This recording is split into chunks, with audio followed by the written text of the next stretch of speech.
I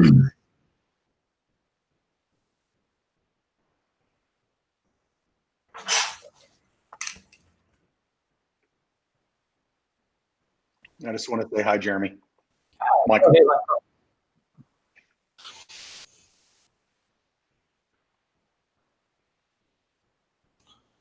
well, if it's bad, I will. If it's bad, I will not tell Todd. So.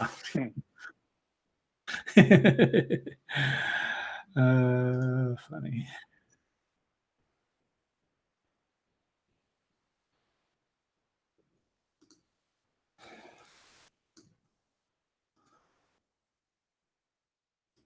All right, are you ready for me?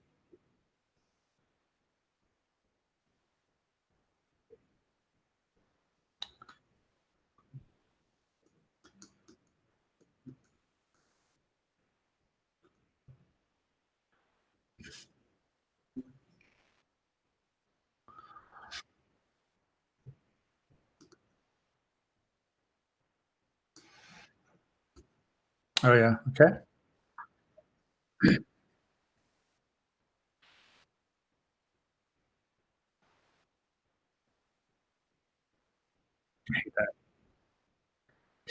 Yeah, let me know if this desktop. So here's my desktop. Let's see. Let me know if it's too big for you all to see very well. Okay, I just have a really wide monitor here, and it does that. So, well, thanks for having me come on. I think you know the knowledge of add-ons needs to get out there. We've been working with Claris for quite a while on it, but we definitely need to get it out there. So I'm glad to be able to talk about add-ons here, this first user group, and you know, get the knowledge out there. People have done other stuff. Matt Petrowski has done some stuff. DV Services has. But so there's a lot of information already, but we want to make sure it comes out there. So the first thing I want to do, though, is start off with questions. We've had FileMaker 19 for about a month. You hopefully have read some documentation, some stuff about it. So I'm curious, and I'm going to write this stuff down on a piece of paper. What questions does anybody have about add-ons that I can try to answer today?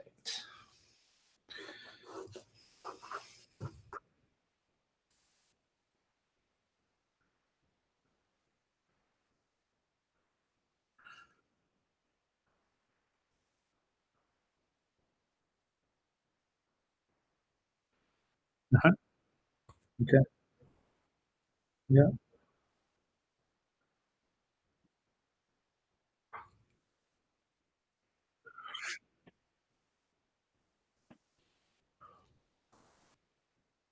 Okay. Okay. Jeremy, I'm also interested in, are there any known issues so far?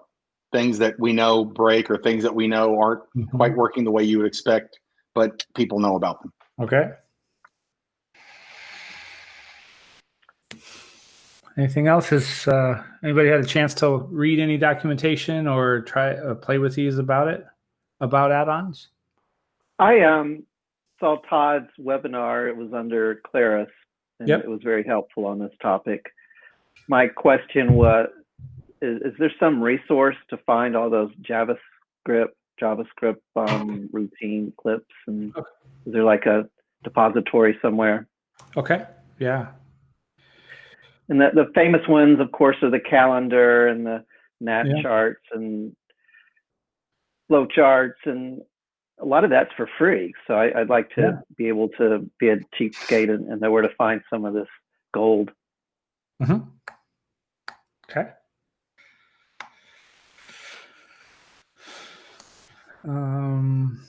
Is there anything else that people are interested in? And just, we'll make this really nice and informal. So stop me if you have questions, and we can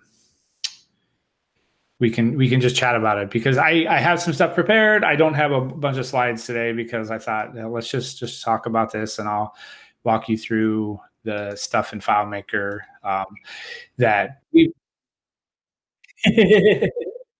That's great. So yeah, so yeah. All right. So we're going to get started. So to me, and I'm not even presenting. This is so informal. I'm so embarrassed. No, it's fine. So the basic idea of an add-on is that it's a complete package of FileMaker scripts, layouts, layout objects, custom functions, themes, pretty much anything except for stuff in the managed security. Can add privilege sets or accounts. Can't add. You can add extended privileges. You can add custom functions, though that might be one of the bugs that they're still working on. It doesn't quite come over very well. If you set a layout in your add-on package to have a certain custom menu, it may or may not become the default for that layout. So I think they know about that and are working on that. So it's really just a complete package of stuff. People, as Todd said in his webinar, people maybe automatically assume that it's JavaScript stuff with the web viewer, and that is certainly a big part of it. It's certainly, I think, what FileMaker had in their mind when they were thinking about this, but they but it doesn't have to be. It can be really anything. And there's already a couple good examples out there. I know Ronnie Rios from Claris put out one on a checkbox, one of those sliders kind of things that looks like it's off and then it's on. It's just a button bar that he packaged up as an add-on, and now you can drag and drop it. So it's a package so that you can do that and drag some functionality, a complete modular piece of functionality into your app. And I say modular, and in some cases it is. But obviously, since it's layout objects and it's scripts and it wants to work with your data, or it could work with your data, you definitely need to go into the source scripting, the add-on scripting, and make some changes, update some fields, and so forth. And right now, I don't think there's a standard way to do that. I know Ronnie has proposed an idea. Of how to do it in a subscript or in a script. Todd has some ideas, but there's no real consensus yet. And I think I'm not sure if Claris is going to come up with that. I think it's really up to us who create add-ons to find the best way. And as these start getting out into the marketplace and in the community, we're going to see which add-ons and what patterns they're using make sort to the top. So it's really a good thing to think through. It's really good to have a collective discussion back and forth about this. But these are just full-fledged add-ons. And I was kind of doing a search on the internet today about other systems or apps that have add-ons. I didn't find a whole lot because I don't think the word add-on is very useful, is very well used, or it's not something that's out there much. But to me, it kind of likens to Google Chrome's extensions, where you can install something into your browser to do something else. Like, there's those coupon ones that search the internet for the lowest price of a thing you're shopping for, or something to silence, to like restrict your viewing habits, your surfing habits for a certain period of time. So that's really what in fact, one of my favorite add-ons or my favorite extensions is this. I don't remember what it's called right now, but it's every time I might bring up a new tab, it shows me a new color scheme and a set of fonts, and I can copy these colors. So this, to me, is the closest to an add-on that's out there. Apex, it's called, it's Oracle's Apex database system. They actually have add-ons too, in the form of charts and tables and such like that. But they're pretty limited. But that's kind of what those are. I can't think of any other app that has this like drag and drop. Here's your functionality. Does anybody know of other apps that have something similar to this? Yeah, yeah, I don't know. That's plugins, maybe. Yeah. So anyway, so these are drag and drop, and we'll show some examples. But the will the whole purpose of an add-on is to provide some complete functionality for a FileMaker database. This is what makes FileMaker 19 the first open platform release that they've had, where you and I and anybody else can make something, and we can, for all intents and purposes, stick it into our app, install it for every one of the apps that we build, and it becomes part of the functionality of our app. So as I was, I've been thinking about this. We built a timeline here, an activity timeline that I can show in a bit, but it's really not, to me, it's really not about JavaScript or the techniques used. It's really about what functionality can we make and what would enhance our databases, our custom apps right now. And this can be stuff that we're already building in our FileMaker apps, and then we want to use elsewhere. Right now we may, if we have a cool date picker in app A and we want to bring it over to app B, there's a lot of steps that we have to go through to bring that over.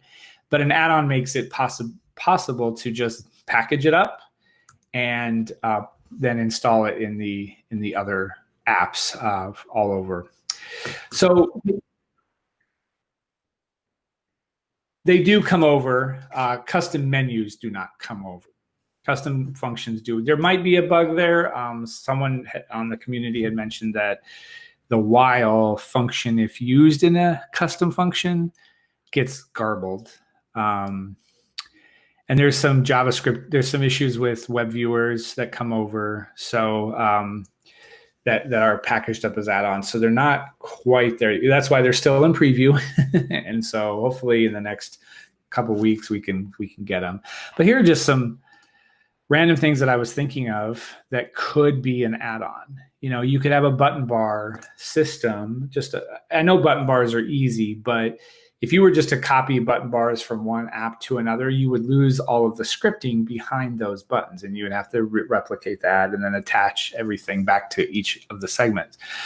With an add-on, you could have a menu system or I don't know, you could have anything that is a button bar object. That's the only thing it is, with some scripts behind it that run off of each button, and that could be packaged up as an add-on. An add-on doesn't have to be a complex web viewer thing with a lot of buttons and configurations. It can be something really simple that you just want to have available to all of the apps that you work on, and maybe give it out to other people. Navigation systems could be done as an add-on, where you're providing like a card window with a table of layouts where you could write a script in your add-on that checks all the layout, finds all the layouts in the system and plops them into the table. I mean, you could create that stuff. So you've got that. Like I said, checkboxes. I don't think very many people like the checkbox control that we have right now in FileMaker, because the only clickable area on a checkbox is the actual box itself.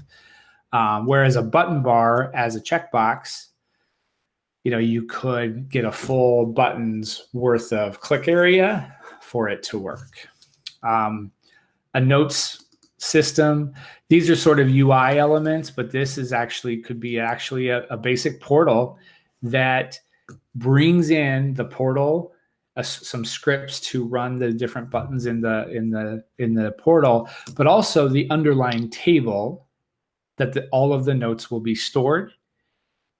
And then if you set up the add-on a certain way, it becomes related to whichever table, whichever layout. It becomes related to the context of the layout that you drop it on. So I'll show you that in a bit here. Notifications. This is kind of cool to have a little notification pop up in the middle of the layout or at the top right that alerts the user to something. Chat mechanisms, that could be it. I don't really know, but that could be something. I see chat.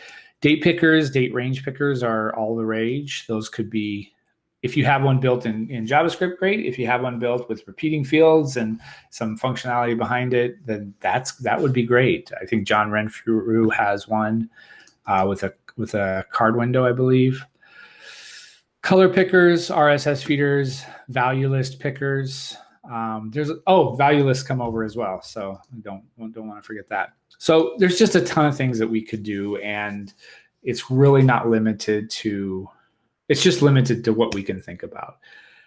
I realize that each of our apps are like fine-tuned to that specific workflow and that specific that specific data set, but there might be something in there in each of our apps that you could extract out and make available to all of your apps, and then from there on to the community. People have been asking for horizontal portals for a long time. If someone can come up with the structure for that, then that can become an add-on. So there's just there you go. Yeah, your accordions. That's great. That's a great user interface, a common pattern in web world, and it provides a lot of functionality. So there we go. So those are just the possibilities. So I want to let's see. We're gonna go through. I don't care. We're gonna go through some of the add-ons that I have and that we've built and that I've seen others build already. And we're gonna play around and talk about them. I'll get to your questions. I'll get to how to make them, updating them, and so forth. So I'm just gonna start a brand new app. I don't know how many of you have ASDF as your file names for a lot of your files, but I do. We'll start off with just some basic ones. Actually, let me think here. What do I have that? This will be fine for now. So FileMaker, there are add-ons available. There will be more add-ons available coming up here very shortly in the next release of FileMaker, most likely. But right now, the ones that we have and the ones that I have installed on my own in a certain place, I'll show you in a minute, come up here in this add-on picker, and there's just a ton of some possibilities here right now for us. And as Geist Interactive or Blue Feather or Schlient or whoever else makes these, they will be added to my list here of all the add-ons. These are the ones of the FileMaker that Claris themselves built, and they're all table-based. They're pretty boring in color, but they actually do the job of getting some full functionality into a system pretty quickly. Like this notes one is one that we're going to want a lot. We want a lot of notes in our system, and so we can install that add-on. And notice I have a table here, and I'm just going to put my name, and we'll drag out that field. And with this add-on installed, I can take it, and there's nothing in here except for the notes table did come in as I installed the add-on. Here's the original one. And as soon as I drag this baby on, it becomes related to the layout's context. So now I have a fully functioning note system with a script right here, single script step, another script called add that came in, and it's already set up to work with the right field in the right context and so forth.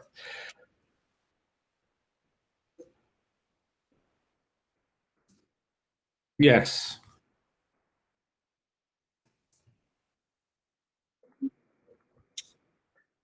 Yes. Yep. Yeah, I'll show you that here in a bit. Yep. So we've got that. Those are the basic ones. That's pretty cool, and it will be useful. And I hope to see a lot of these. We don't need to make all flashy ones all the time. These are just some functionality that we we can desperately use. We're all tired of creating the notes field over and over. So we want to make sure that, so an add-on can be exactly that, to drag notes in and be done with it. So here I have it in here, and I can uninstall it. And everything, well, let's just do this. So here's the object back on here. If I uninstall it, every part of it goes away. The object, the relationship, and the table occurrence, including your data. So if you have data in there, the table did vanish. We can ask it not to delete the table. I'll just show you quick here again, back to that. Notes, drag it back on. Now the relationship is formed. It's kind of annoying that it does put it at the top right. Or the top left. It kind of destroys my nice anchor buoy system I got going on. And if this context were clear down here, it would put it far away, and then I have to move it. But I'm not sure we can blame Claris for that. So if I uninstall this add-on, I can choose not to delete the tables, fields, and record data. So if I unclick that, then the portal goes away, the scripts go away, but the data is still there. And the relationship is gone too. You see that. So that's an interesting idea and something to consider. But it's my thought that people wouldn't delete these add-ons too often. You'd have a very good reason, like, oh, we're just not using this functionality here, so I'm just going to delete it all. But it is possible to delete the table or not. So that's a basic one. Can I ask a quick question about that? So because of what you just did, you left the data there, but if you decide to go back in and add the add-on again, would it make a notes to table, or do you know? Or let's try it. So we've got the notes in there. We've got our table. My guess is it's going to install the add-on as a notes to. Yep. All right. And when I drag it on there, now it's connected. So this is still unconnected, and that actually makes a lot of, makes sense. Yeah, and that I think that's a good structure, because this is an instance. Every time I drag this on, actually, it's an instance. So if I wanted to, I could take this and let's create a new table called people, and we've got that here. So let's watch and see what happens when I take this notes add-on and I drag it over to the people context. What do you think is going to happen there?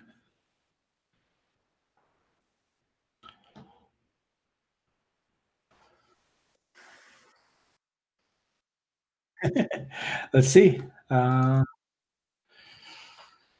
So that's what it did there.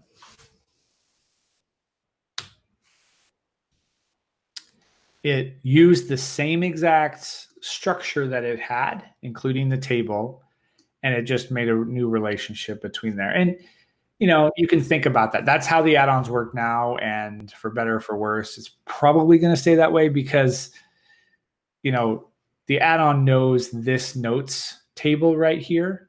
It knows where it's at in your graph, and it knows to make this relationship. And I guess you could have there could be a case for having the notes of these two tables stored in here. I don't know, but that's how it is now.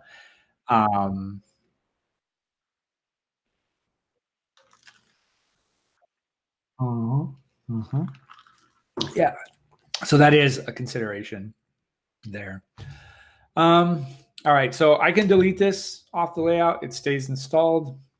Once it is installed in this app, it can be used for any developer can drag it on to any layout. And once it's on the layout, any user can use it. So there's no restrictions. You could obviously then go into manage security and set up some restrictions and some hide conditions or whatever as you need. But yeah, it's there. So this one doesn't come with a whole lot of customizations. You can come in here and work on the themes. And it does actually come in with the theme. Notice everything's messed up because this comes in with the theme Universal Touch. Actually, let's try that. Notice everything is off right now. The defaults on these things are off because the theme that this was packaged with is not the same theme that this layout is based on. So that's an unfortunate thing. If I go and if I get rid of this, change my theme to, I think it's Universal Touch, and then drag this on, we should get styles that sync up. Yep, we do. So that's kind of an issue. I don't use the Universal Touch, but they chose that as the base theme. So you would need to come in here and make your own changes. If as a developer you are using the same theme in all of your apps, then this wouldn't be too much of a problem. But yeah, this is the last thing you would have to do is update the theme.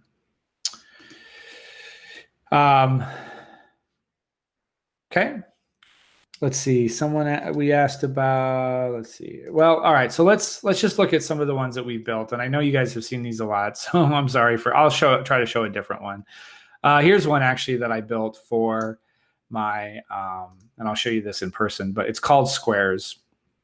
And this is I just built this. It doesn't have a cool icon yet. It doesn't have any category information, but it is a JavaScript add-on that I built that drags this on, and then you can make it big, and this is JavaScript, and it just shows record data in a different way.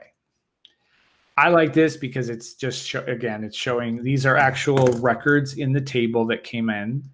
In this case, I have a table called Square Sample Data, has 22 records, and all of that data in my that was packaged up in my add-on came with this, so that I have a sample set for people. And as people develop these add-ons, that's a strong recommendation, is to provide sample data so that people can see, okay, here are the fields that I need to have for this to work. Here's what it looks like when it has data in it, and so forth.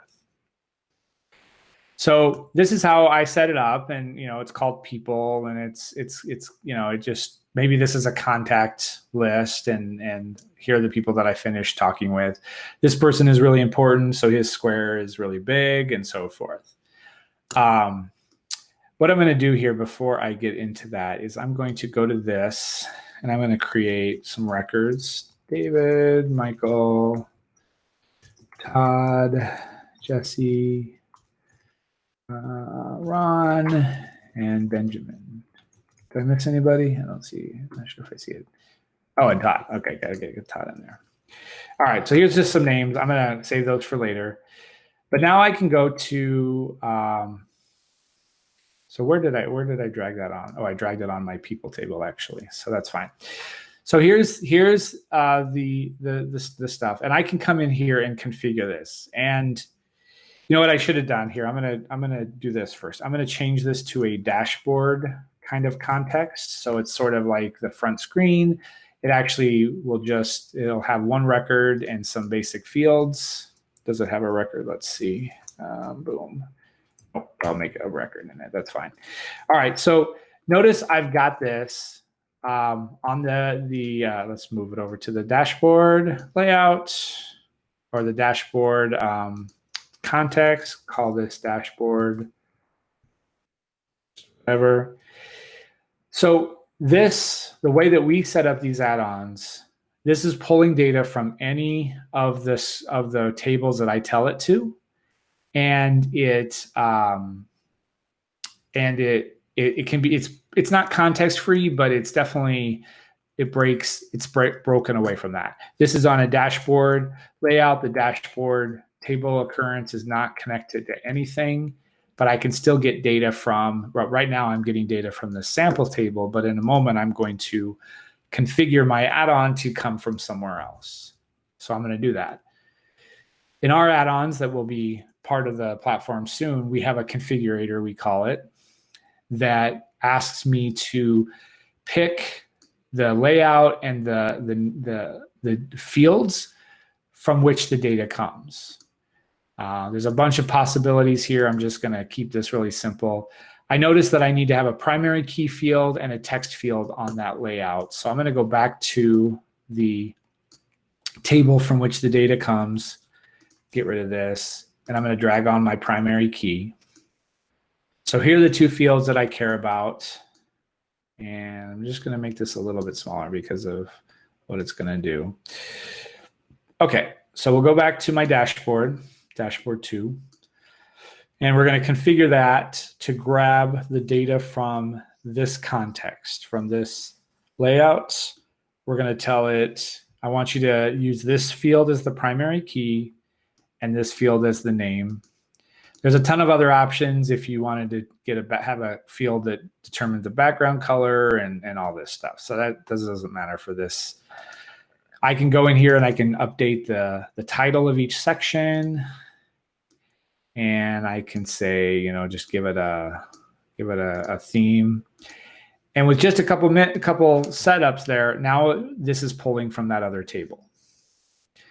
So that's roughly how our add-ons are built. They all have some configurations. And honestly, that's things that people need to decide and think about.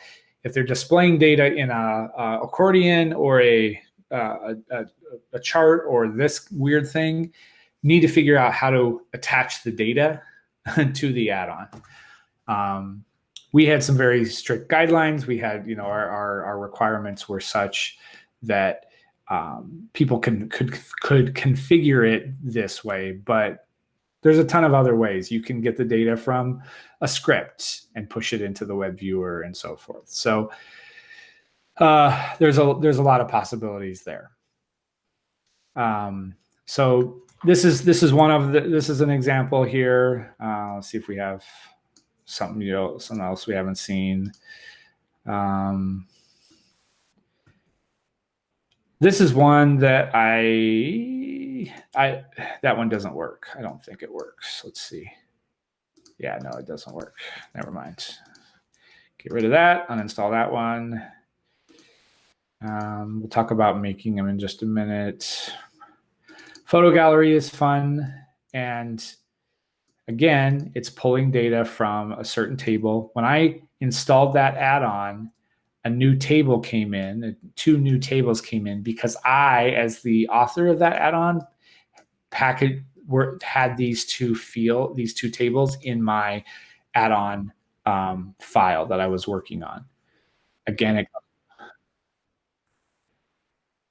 one of them is a configuration table. Yep, it stores the HTML that's running it, and it stores a configuration for it. I'll show you. Yeah, I want to show you something in a minute. And then this one, this photo gallery here is the sample data.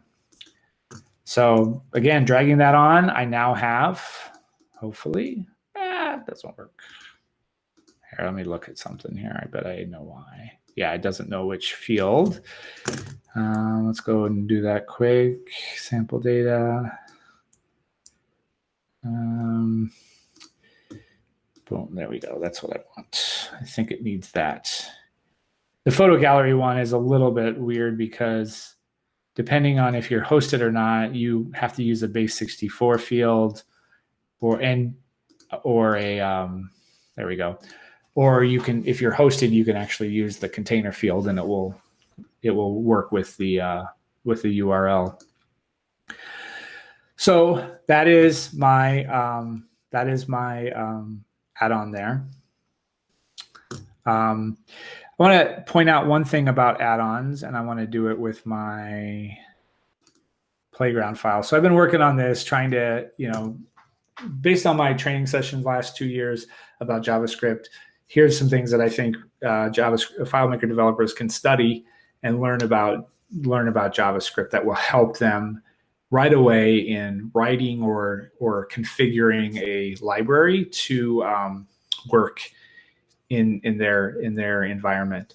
But the one I wanted to show you is that I have an add-on on here, and when I open up this, when I click on this, it brings up another add-on, another instance of that same add-on, And this one brings up another one as well. So I'm really using, behind the scenes, I'm using 3 different add-ons on 4 different add-ons on 4 different panels.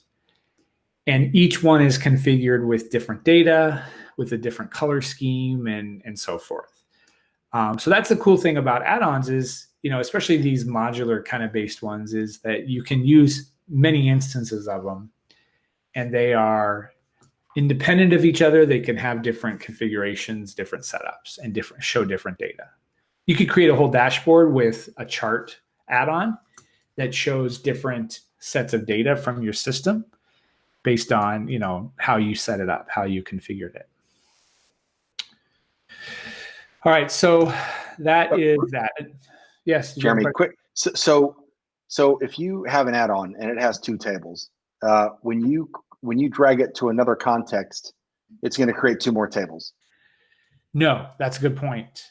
No, okay. Once you install it, the install part of this brings in the tables and the scripts and the custom functions and the custom menus and the value lists. But dragging it onto a layout, if there needs to be a relationship set up, we'll set up a relationship. Otherwise, it's already installed into your system. Okay, so when you talk about another instance where you said, it can have different configurations. So for example, if you had a configuration record and then you dragged another instance somewhere, you would just have another configuration record in your table.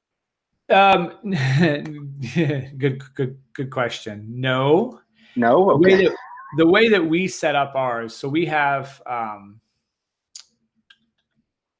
the way that we set up ours is, I'm going to create a new layout quick. Square HTML or whatever configure. The way our add-ons work is that we have a field called config store, and this config store holds all of the configurations, each of the configurations of the 4 instances that I showed you. Now this is fairly complex, and I get that, but this is how we had to do it because we just didn't have it any other way. Claris needed some stuff. Here's one instance. It's got this certain ID on it. Here's another instance, and it has all the information about that, about each one of the instances. So I know this sounds tough, and I don't think you for add-ons that you create, for add-ons that these are some considerations that you need to think about, but this could actually be done. We're storing it in a field, but you could actually store these in a script. You could have someone, instead of using a silly configurator that we built, you could actually have this JSON object in a script, and you could have someone change this from false to true, or change the background color or whatever. So those are some considerations that people need to make as they delve into working with the JavaScript stuff, because there's a lot of options that have to pass in. Now, if you only need to drag it in one time, that's okay. You don't probably need a whole lot of configuration. You just would have to set up some, I'll show you in a minute, some workarounds that I built for mine. But yeah. So thank you for that. I'm glad you said all that, because that explains some things. So basically, if you have another instance, you just go to that same record and you basically have an array of configurations for each instance. Exactly. Yep. Okay. Yep. Now, that doesn't always work. So in this exact thing that I have over here an add-on that's a web viewer that loads HTML, it loads CSS, it loads JavaScript, and it loads data as JSON. So I had to tell this web viewer, there's only one here. I had to tell this web viewer, hey, when I click this button, I want you to send this data into the web viewer, and I want you to use this language mode. Here it's HTML, and here it's a JavaScript mode, and so forth.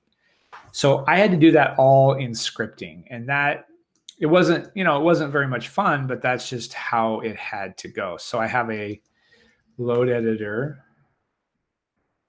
Here is a script that I'm using the new functionality to load my run a function called load code that loads the mode and the code in. So in this script, I'm sort of setting up a configuration right here. I'm saying, here's the mode. It's coming from the button, actually. And if the mode is HTML, grab the value from this field and move on and load it in there. So I'm kind of doing it both ways here, where I'm using a script to configure it depending on which, in this case, which button is sending data into it. Does that make sense? Yeah. Yep. Okay. Yep.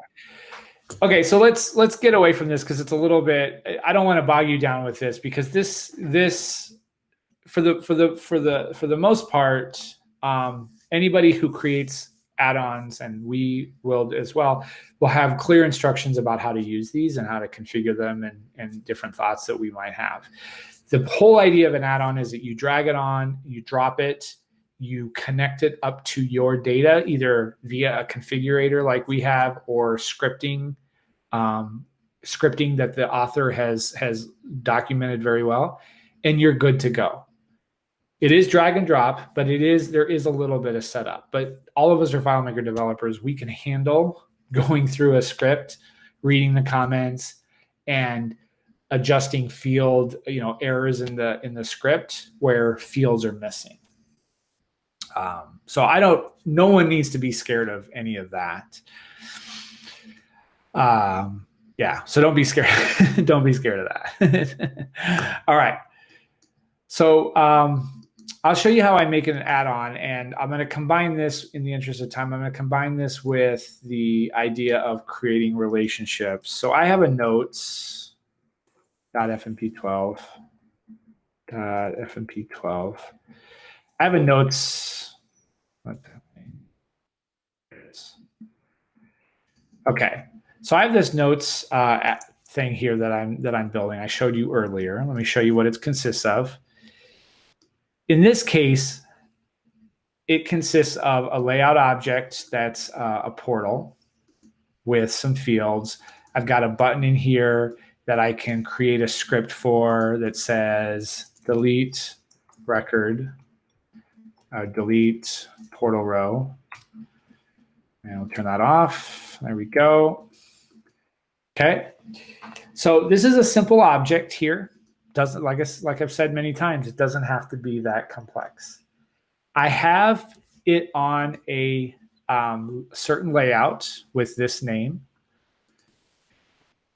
This is what the add-on process is looking for when it comes to your layouts. I can have any other layouts in here. In fact, let's just go ahead and add a new layout. Let's do dev notes. And drag the fields on here. So all of this is part of it. So this is an extra layout that I have as part of I want as part of my package. But here is the simple object. And so I've got it on this layout with a certain name. As I say in my article about this, you can use any of the 11 or so ISO code, language codes. It's like FR or whatever.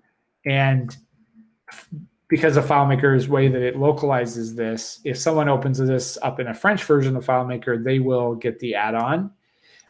In fact, if you do localize for many languages, you need to create this layout, an English one, then you need to duplicate the layout and create one for French, any of the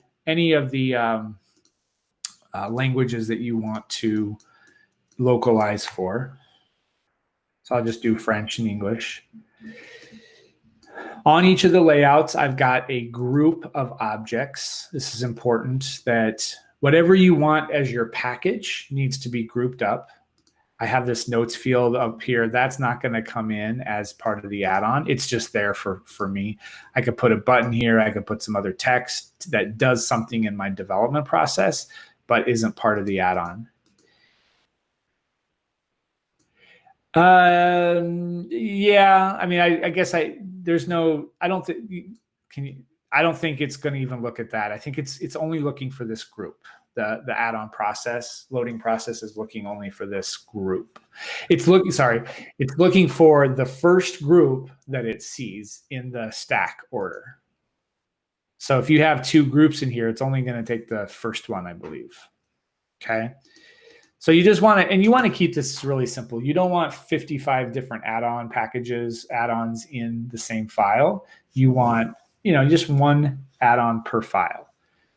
And that's actually really important because in each file, when it's created, is given a UUID, and we use that here to give access. If you were to use the same file over and over and over for different add-ons, you would get conflicts between all of those add-ons in the apps that you install them. If I create this notes add-on with this file, and then immediately I rip out the pieces and I create a chart add-on with this same file, I'm going to get conflict between those two, and I'll only see the latest one that comes. No, I'll only see the first one that comes in. So as I say, again, I say in my article, you just always want to use a new file when you create add-ons.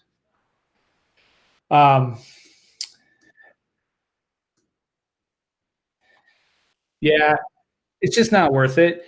It's really not that hard. You could, if you wanted to, do that. You have everything blank. You just have this layout, these couple layouts. You could go into Manage Security and reset the UUID. That's fine.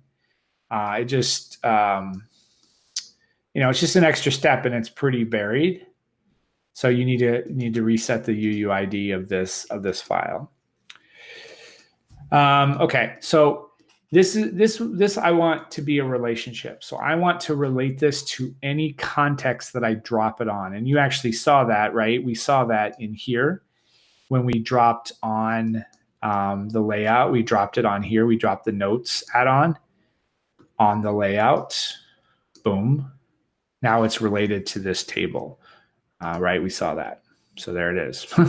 See how it plops it somewhere, and then you have to trace it back. So you saw that.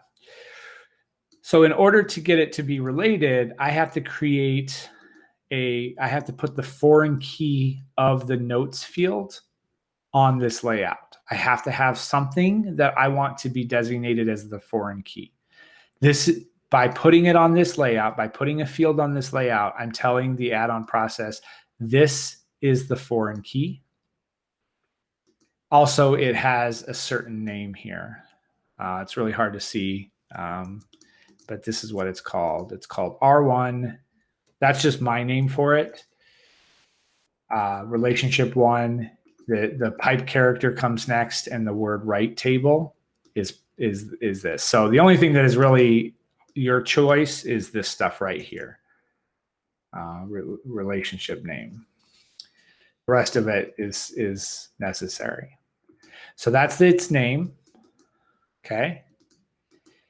And these two things together allow me to create an add-on that will be then related to the context of any layout I drop it on.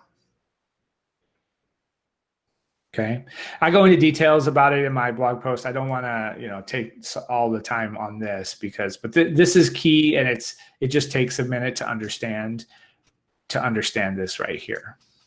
So the name of the object is important, but the field name could be something else. The field name could be anything, yeah. All right.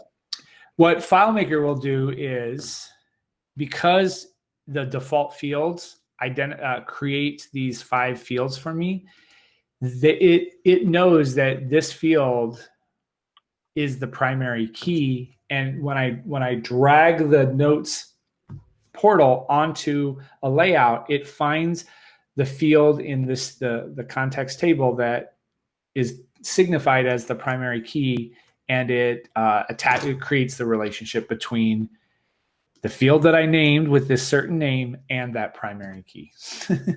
just because we're talking about it right this second. I mean, the primary key for everything we do is ID. I mean, you don't have to change it to primary key in order for it to work, correct? as long as your default fields signifies, are you using the default fields to create? Yes. That? Yeah. Okay. As long as that has the. Oh, that's what it is. It looks at the default fields. Got it. That makes sense. Okay. Cool. That's why they introduced it, and they told us how we can adjust it, but they didn't really suggest we adjust it because they need it for these add-ons. So we don't yet have a way to, I really wish we had a little checkbox that says this is the primary key, but we don't.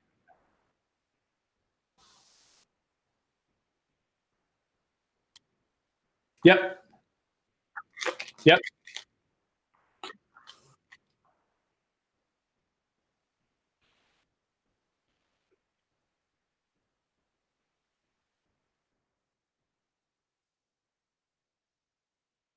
See if I can find it. I didn't think to. Does it maybe look for something of either a serial number or UUID or something like that? No, here. Sorry, just open it. The XML of the default files.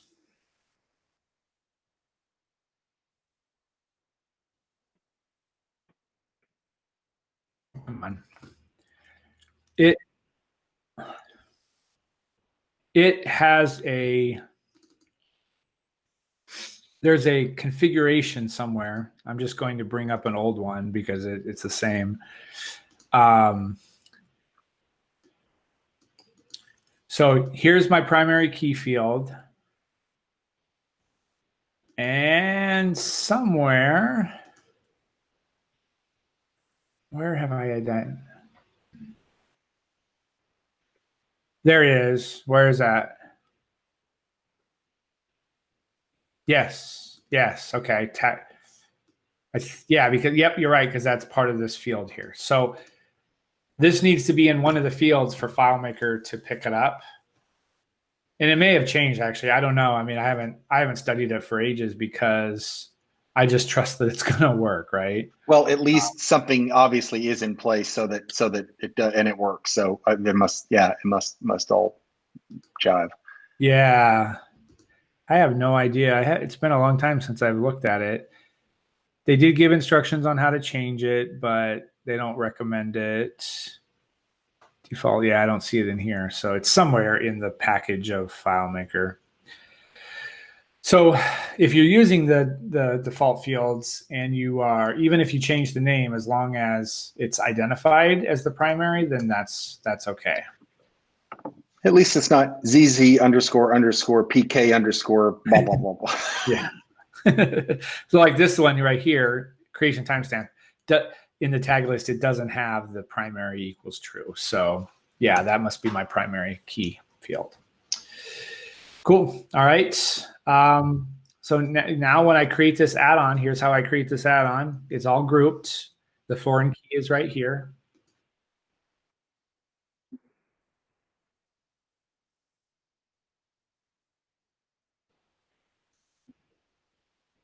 Yeah. Not right away. Right. And you would just have to do that for yourself, which isn't too bad because then you can use your own keys, right? It's only an extra step to be able to set up the primary key, set up the relationships. So, okay. So the last thing I'm gonna do here is create this as an add-on.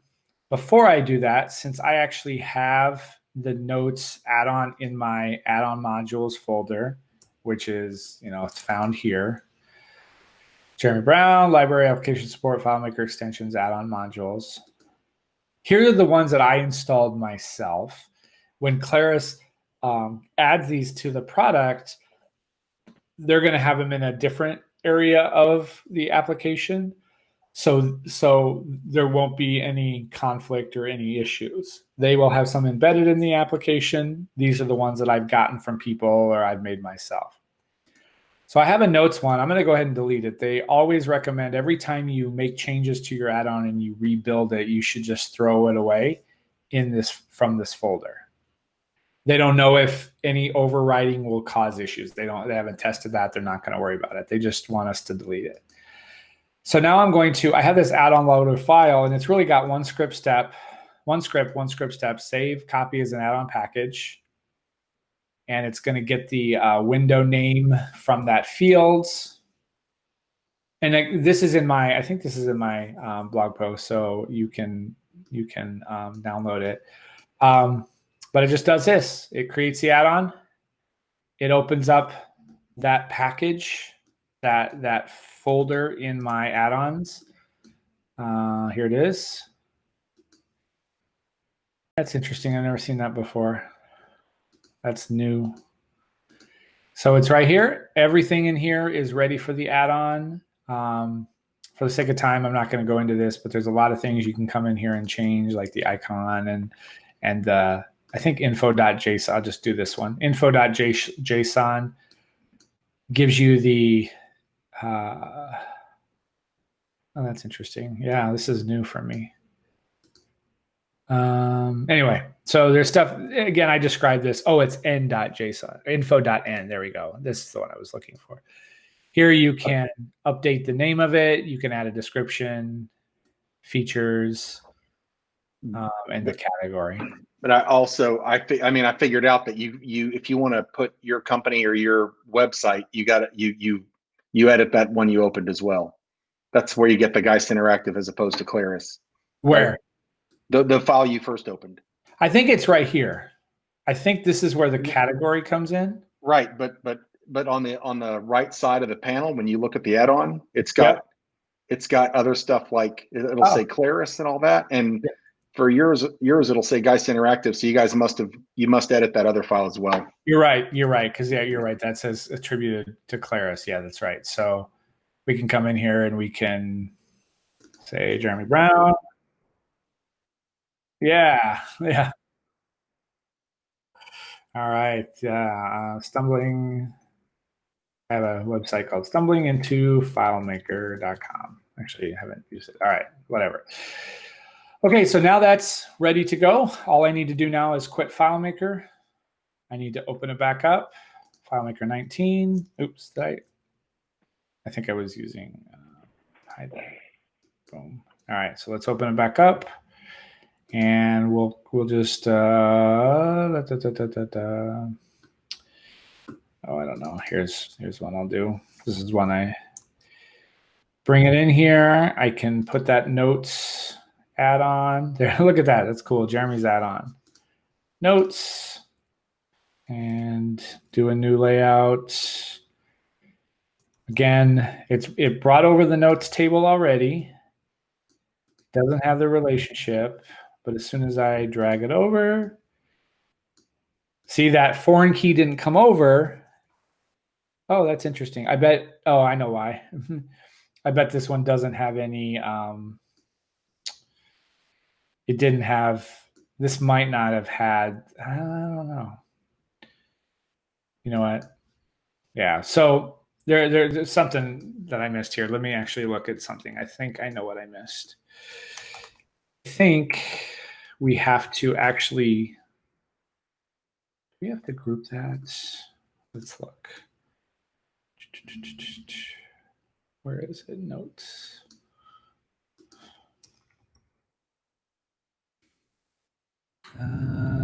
Just gonna check this out. I've written extensively on this. Hopefully it will be helpful. Here it is. I'm just checking one detail that I may have missed. Okay. There it is. That's the field object name. Oh, that's what I forgot. I'm sorry about that. I forgot to group it. So the foreign key needs to be named a certain way, but it also needs to be grouped and it needs to be given a certain name. And it's hard to see in there, but it's right here.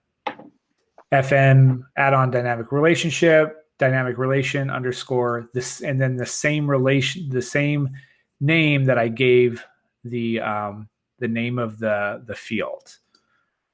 So this little piece of code.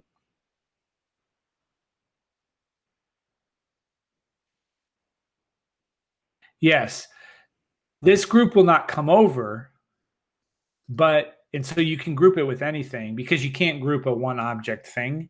You can't group one object. So you have to group it, give it that name, and it can be grouped with anything, a square or a line or a field label. And then that is given a name as well. Yeah, well, in this case, because it's got that name, it's got a certain name, the add-on process handles that correctly. Okay. Yes, an unnamed group, there will be some issues with whichever one gets brought over. So there you go. That is that. There's more. There's even some complexity with. Let's see if I can find it. Is it students? It might be classes. I was working on another blog post about this because this is nice, but there's I think it's called schedule actually. Keep that article up. I've got a question about it. Go ahead. I've read the article. I'll confess that I've read it probably more than once, and it was really helpful because I did create an add-on. There's one problem I have with it, which I can ask you about later. But more importantly, it seems like you're talking about a file that you can download, but I never saw a link to a file you could download. Yeah, the add-on loader file, it's just a simple file that we have, but I must have forgotten to load it. Did I put it on the other blog post? Maybe it's there. If not, Michael, I don't know. Can I chat it to everybody here? Can I add? I probably can't add a file here. I don't know.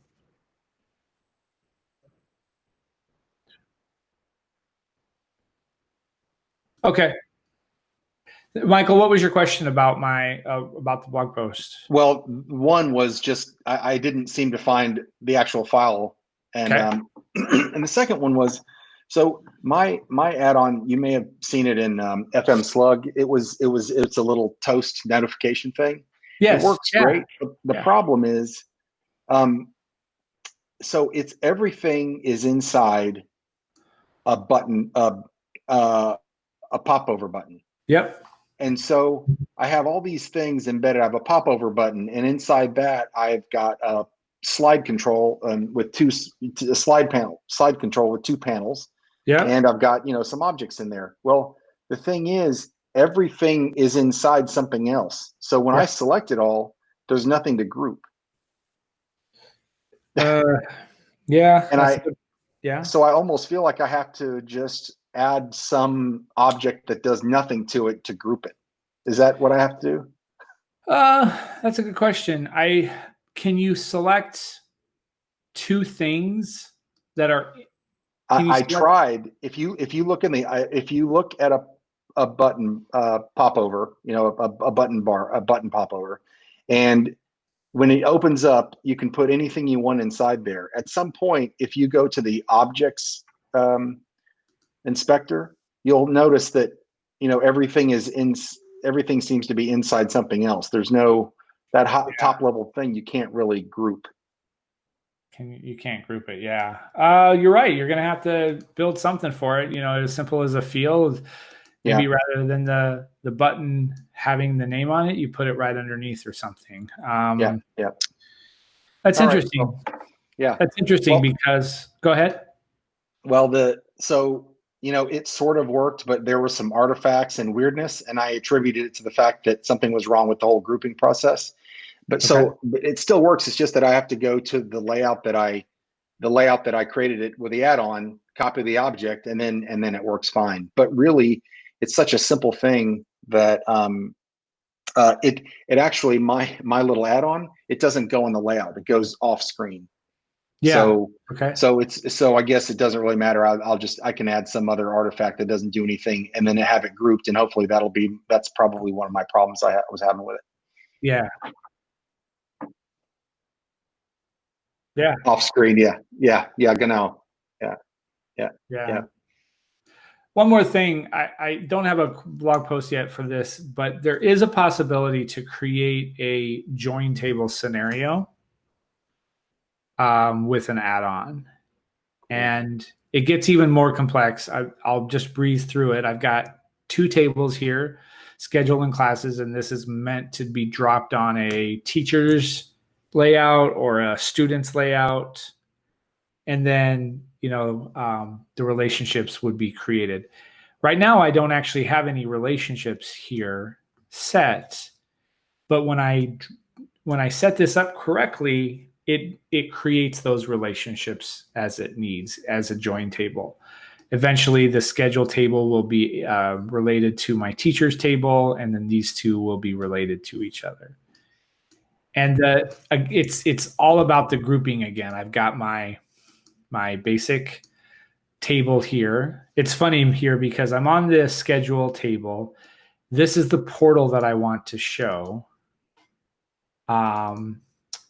So here's the current table. I actually have a field in here called classes because I want to show the class name of the schedule. When you look at it here, it's unrelated, but when you drag it in and the relationships get created, suddenly it magically is related. So here's basically how we do it. We set up the foreign key of this field that's going to be attached to the primary key of my teacher's table. We give it a name called left table. We have the foreign key of the classes, which is going to be on the right side, or it's going to be the join table actually. Sorry, this is confusing. This key is in my schedule table. It's in the join table. So it needs to be on there. And then the primary key of this table as well needs to be in here. So this whole thing needs to be packaged up, needs to be set and then grouped a certain way. And then this will create the join table relationship that we are used to seeing. To me, this is a little bit more limited in scope because how many times am I going to need to set up a classes, schedule kind of table? And really, it only works with 2 or 3 different parent layout contexts, like a teacher's or a student's. But there is a process for doing that, and I can get the blog post out on this. But it's pretty confusing at the moment. So yeah, so it can be done. That's what I'm saying is it can be done. So.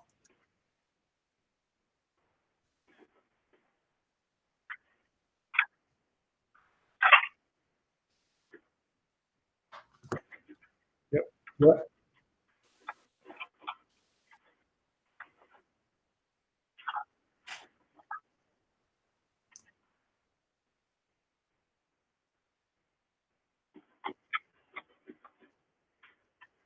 Oh.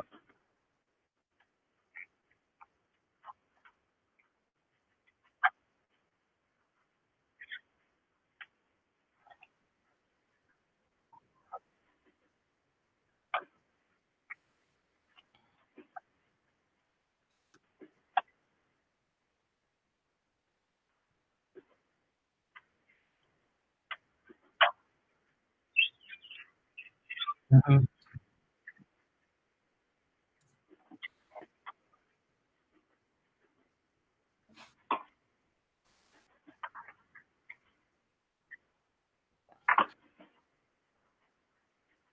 No, the only thing you can do is in your script, write that up and say, here's the calling script. Here's the calling script. Put your primary key in there and in this area. Yeah. Let me see if I can find the one that Ronnie did. I'll link to it if I can't find it here. I was looking for it, but couldn't find it. So one more thing about that. When you create an add-on right here, the auto create and auto delete is automatically added.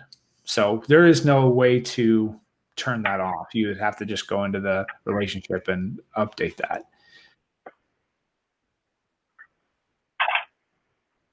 Yes. Yep.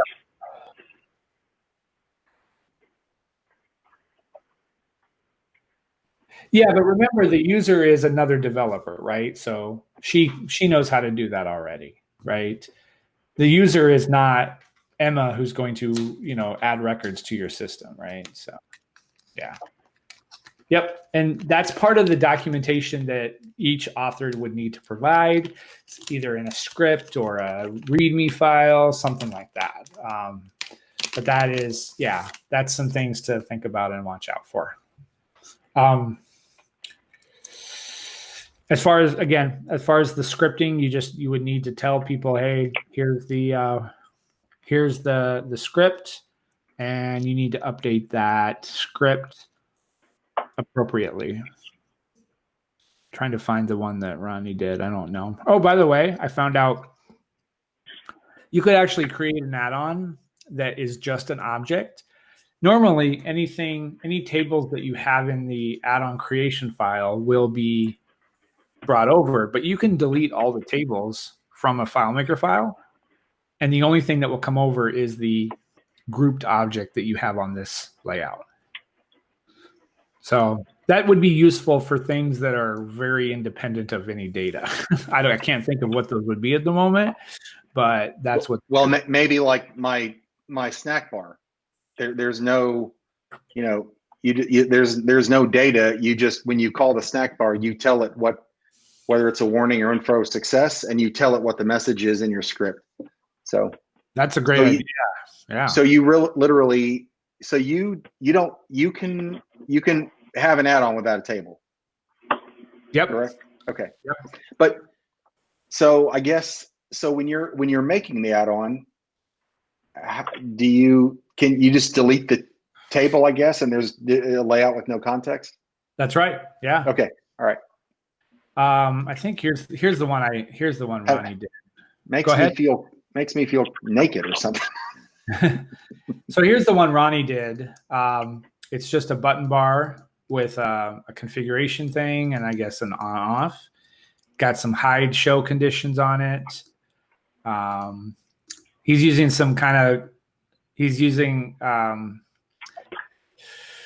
I need to get into this, but this is for another day. So the way he set it up, he's got some configurations. There is no table here. There was no table that came over with this switch. And in the script, he just tells you what you need to update as, in fact, let's see here. Toggle by using value absolute. I'm not sure what that means. Let's see if this works. I don't know. It should work.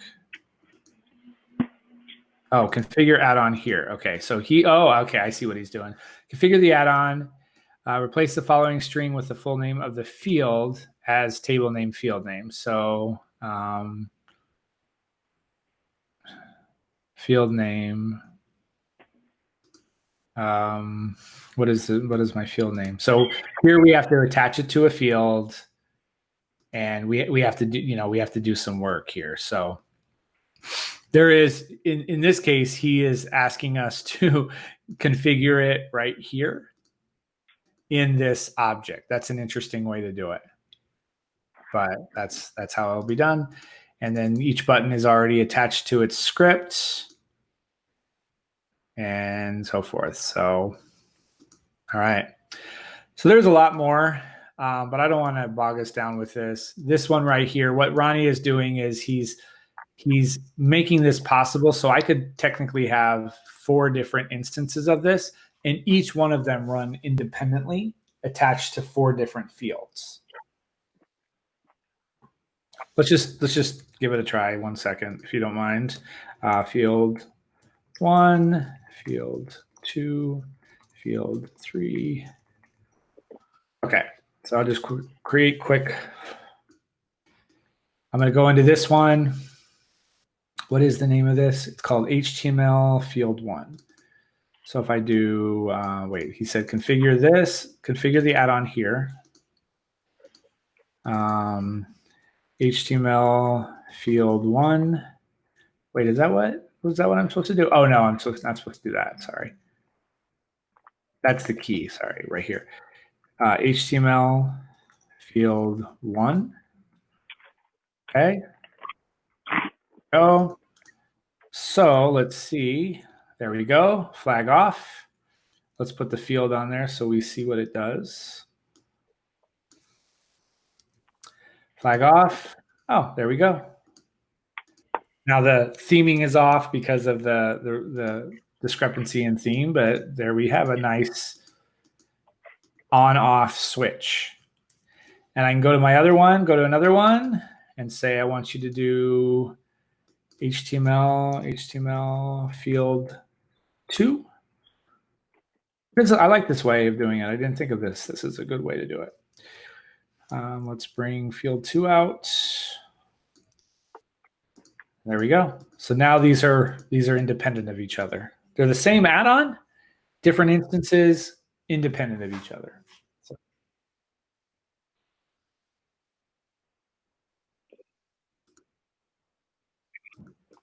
What?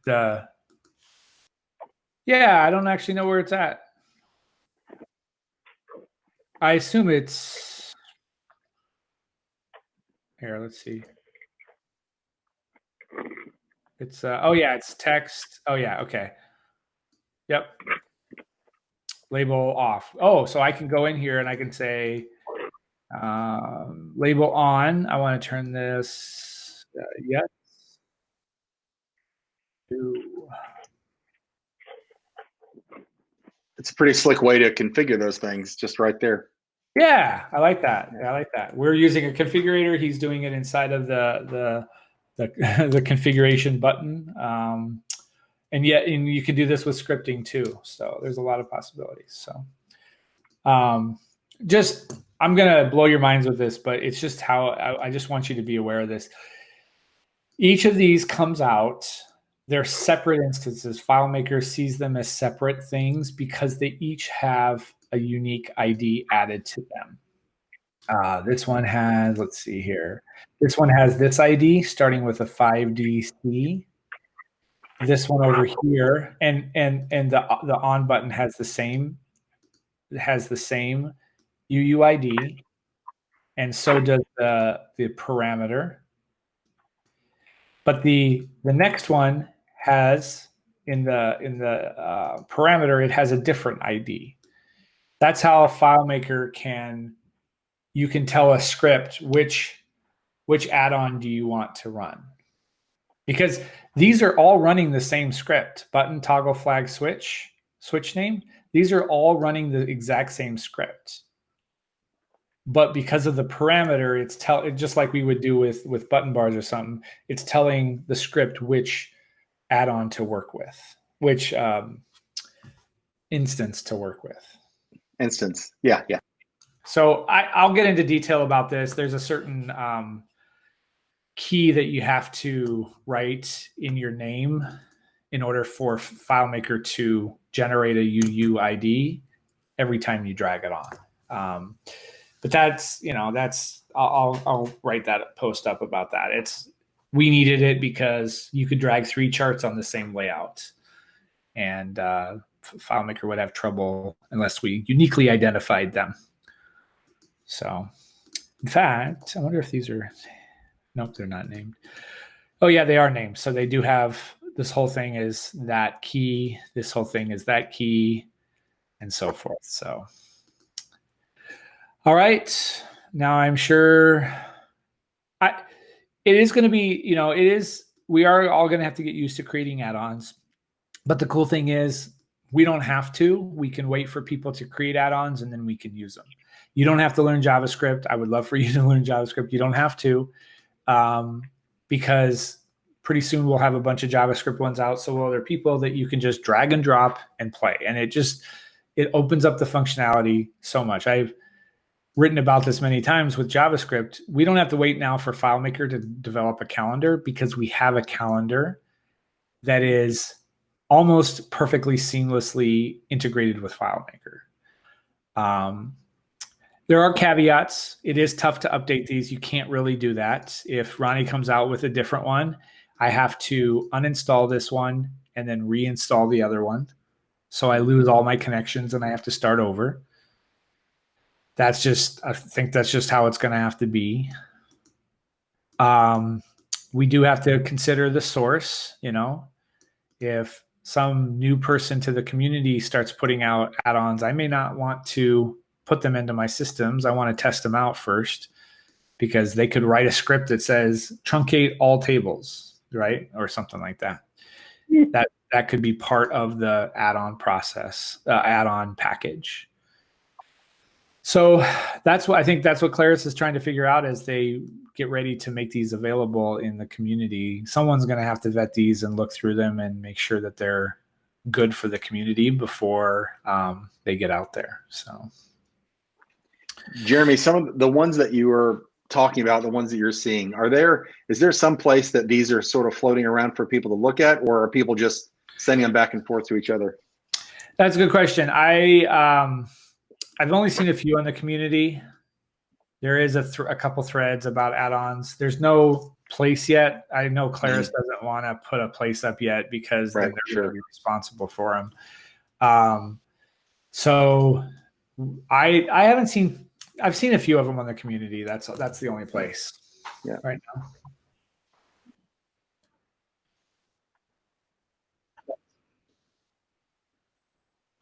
Yes, all of my add-ons.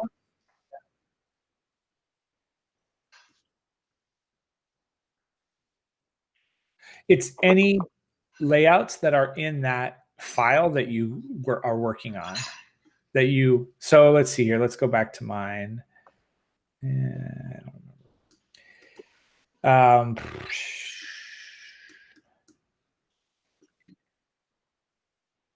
Yes, unless you delete them, they're all included. I'll just show you. I'll show you a peek under the hood. But we have. Here's our add-on for the calendar. It comes with 2 extra layouts, and those get brought over as part of the package. Ooh. And we need those because they're the sample events, and we need a context from which this calendar can get the data. And of course, we've got a configurator layout that will render the configuration. So these 2 are going to come over. And of course, all the scripts in this file, in this folder, are going to come over. There's no special name. It's just every script that's in your add-on file, add-on creation file, will be brought over. So that's a lot. Give it a try. I mean, start with simple stuff and just walk through the process and expand your thinking and your ability with these, because it took us a long time to understand it. We messed up many times, but it's just a learning process. It's something. I think Ronnie. I'll show you all this in the community, but where is that? Yeah. So Ronnie gave us these 2 a star rating. What did he do? So this is the actual file that he's using as the add-on. He doesn't have any tables. This is the file that he's using to create an add-on. So if I click the create add-ons, it created the star rating. And I don't know, I have to read about what it's doing. Probably the same exact way, configure add-on here. And now I can set up a star rating in my add-on file. But this is the actual file that creates the add-on. Yeah. Yep.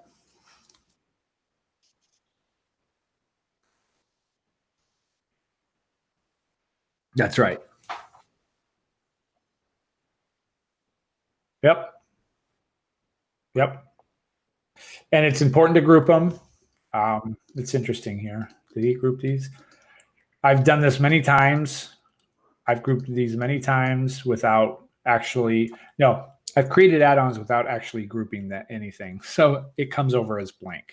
The tables and fields come in, but there's no object to drag over. In fact, that's actually what Dayback Calendar does. If you've seen their video, They don't have anything that you drag on. You just install the calendar, the product, and all of the tables and fields and layouts that they've designed come in, but there's nothing to drag on. So, oops, there's a.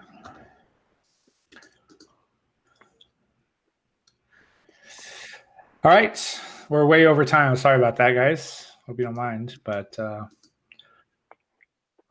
yeah.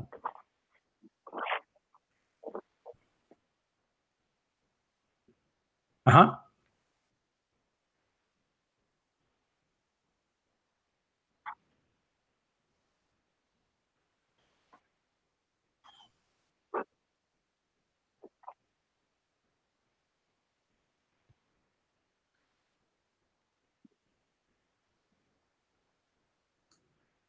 Yep.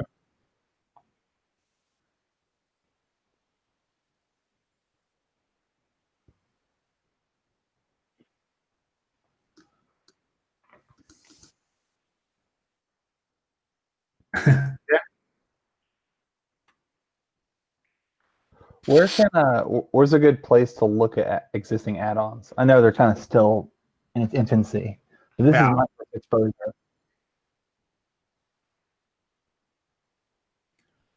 There's not a whole lot out there yet. People are just getting used to this now, and yes, yeah, we have probably the most experience with them, and we haven't been producing very many of them, other than the ones that are kind of come into the FileMaker product later on this year, whenever. But I'll try to get some more add-ons out and make them available for people to explore. Cool. I really like how Ronnie did that. I think I'm going to use that method, a configurator inside the button setup. So